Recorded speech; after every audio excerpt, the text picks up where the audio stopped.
Good afternoon to all the edumacated people out there. Today we take some early action, hoping for an early decision about the most expensive colleges in the U.S. Don't worry, we're waiving the application fee, nixing the essay, and not even the Common App is required. But we do hope for a recommendation in the future. The waitlist is over, and it's time to meet you in the quad for some ultimate in this tuitional episode of Brain Drain. College can be affordable? The short answer is maybe. If you're down for a very specific higher learning experience, college doesn't have to break the bank. Webb Institute, a private undergraduate engineering college in Glen Cove, New York, offers full tuition for 4 years for its accepted applicants. The catch? There's only one degree and one field of study: naval architecture. So, if you're into marine engineering, you could save a boatload of cash.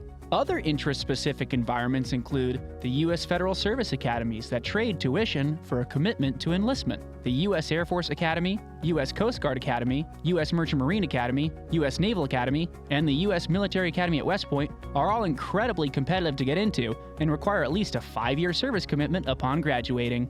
The aforementioned schools are not your typical college experiences, but neither is the astoundingly inexpensive in-state Brigham Young institutions.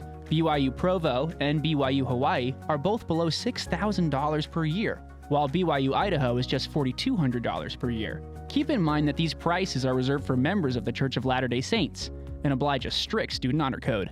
No booze, no coffee, no lots of fun stuff most undergrads do in college. But on to the expensive schools. Stick around after our top 10 to find out why college has become so expensive. The 10 most expensive colleges in the U.S.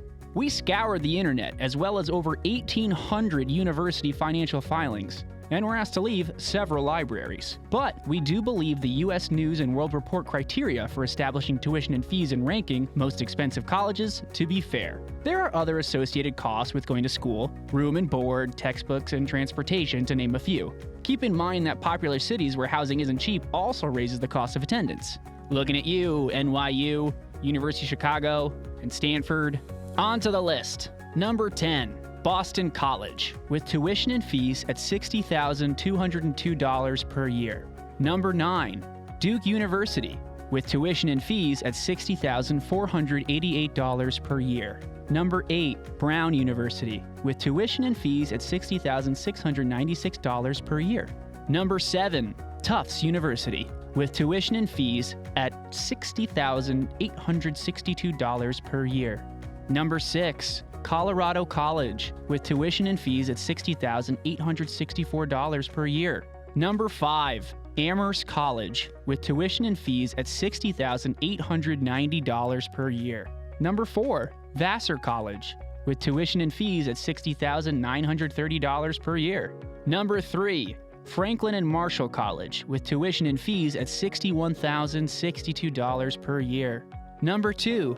Kenyon College, with tuition and fees at $61,100 per year. And the number 1 most expensive college in the nation based on tuition and fees is Columbia University, costing $64,380 per year.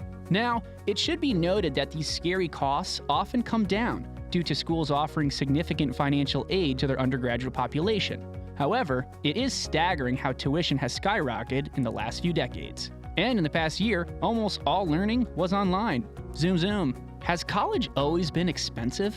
Before World War II, a small percentage of Americans went to college. Most worked in jobs that required more trade skills than anything else. College attendance increased dramatically after the war with the introduction of the GI Bill and more robust federal funding in support of higher education. Elected officials realized university-based research played a crucial role in determining the outcome of World War II. With the Cold War between the US and the Soviet Union heating up, many worried that the United States was falling behind in science and technology. The USSR connected their research universities to their military, and the United States didn't want to lose ground, so it began financially fueling universities and helping hopeful students attend those schools through grants and other legislation. Applicants began to target jobs in business rather than working long hours with their hands. As the prototypical student body transitioned to liberal arts over STEM, public subsidies eventually diminished. Costs and quality of education rose nonetheless. In 1958, the first federal loan program was backed by the United States government under the National Defense Education Act. Students began to take out larger amounts of personal debt to pay for their education. This hasn't stopped. And as costs rise and subsidies fall, now 66% of first-time bachelor degree holders take on student loans. Wouldn't surprise us if it was 666%. Get it? Like the devil's number. Colleges keep up with the Joneses. Before Keeping Up with the Kardashians, Keeping Up with the Joneses was a syndicated newspaper comic strip that debuted in 1913 and depicted a family trying to keep up with the trappings of their unseen neighbors. It is now known as an idiom for trying to match your neighbors and peers in status. Colleges, naturally, try to keep up with each other, sometimes to their own financial peril. Many student unions and campuses now are more like social clubs and high-end gyms than rigorous academic institutions.